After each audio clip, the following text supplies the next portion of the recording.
This is worksheet number 3. The topic is trigonometric ratios. We are going to use sine, cosine, and tangent ratios to evaluate different triangles. You were introduced to sine, cosine, and tangent. We call this, in this case, introducing right triangle trigonometry in geometry. You do need to write down these 3 equations. This is a picture of a right triangle. It has angles A, B, C. And we want to evaluate the sine of A, the cosine of A, and the tangent of A. So this is the angle we're going to work with. And to evaluate the sine of A, we find side opposite. This is side opposite to angle A. And then over hypotenuse. So we just found the opposite. The hypotenuse is always opposite the right angle. So it's called the hypotenuse. And then the third side is called the adjacent. The way we remember sine, cosine, and tangent is so, ka, and toa. So stands for the sine, that's sine, is opposite over hypotenuse.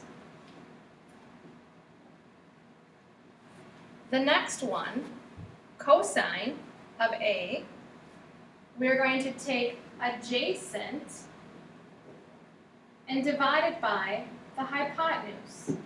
And the way you remember this is ka, cosine, is adjacent over hypotenuse. The last trig function that we're going to learn today is the tangent of A. We take opposite over adjacent. And the way we remember it is TOA. Tangent equals opposite over adjacent.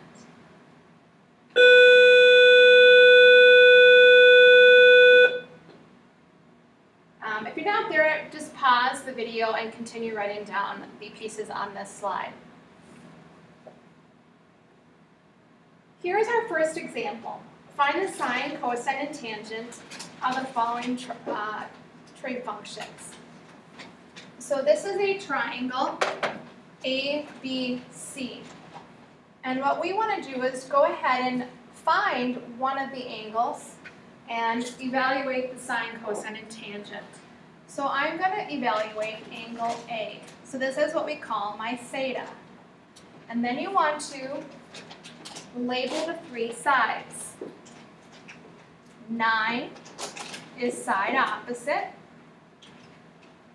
15 is side hypotenuse. And 12 is side adjacent. Now we're going to go ahead and find the sine, cosine, and tangent. What I have in this green box here is just the equations again that were on the previous slide. So let's start with the sine of A. To find the sine of A, we take opposite over hypotenuse. So opposite's length is 9. Hypotenuse's length is 15. So 9 over 15. And then we see if we can reduce that fraction down. We can. We can divide both of them by 3. So we're left with 3/5 as our answer. All right, let's go on to cosine. Cosine of A is adjacent, and adjacent is 12 over the hypotenuse, which is 15. Now we reduce the fraction down. We can reduce that fraction by 3. So we get 12 divided by 3 is 4. 15 divided by 3 is 5. Last trig function, the tangent. The tangent is found by opposite, which is 9, divided by adjacent, which is 12.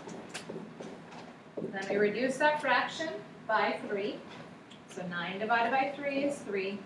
12 divided by 3 is 4. We've now found the sine, cosine, and tangent of angle A. All right, second example. We have another triangle ABC with different given side lengths, and we want to find the sine, cosine, and tangent. So I'm going to just choose angle A again as my theta. And I label the pieces to angle theta. 2 is the distance of side opposite. The square root of 5 is the side length up for the hypotenuse.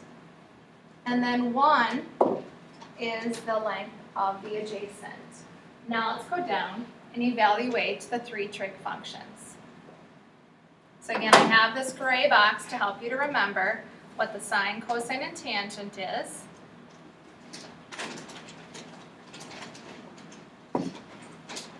Alright, so sine represents, opposite over hypotenuse. So opposite is 2. Hypotenuse is square root of 5. Now if you can remember earlier this year, we don't want to leave an answer with a radical in the denominators. We have to rationalize it. So square root of 5 over the square root of 5. Now we multiply across. 2 times the square root of 5. And then the square root of 5 times the square root of 5 is 5. Let's do the cosine. Cup, adjacent over hypotenuse. Adjacent is 1. The hypotenuse is 5, square root of 5. Alright, again we have to rationalize it. So multiply the numerator and the denominator by square root of 5. So 1 times the square root of 5 is 1 squared to 5. And then square root of 5 times square root of 5 is 5. Last trig function, tangent, is remembered by TOA. Opposite, which is 2, over adjacent, which is 1. 2 over 1 reduces to 2.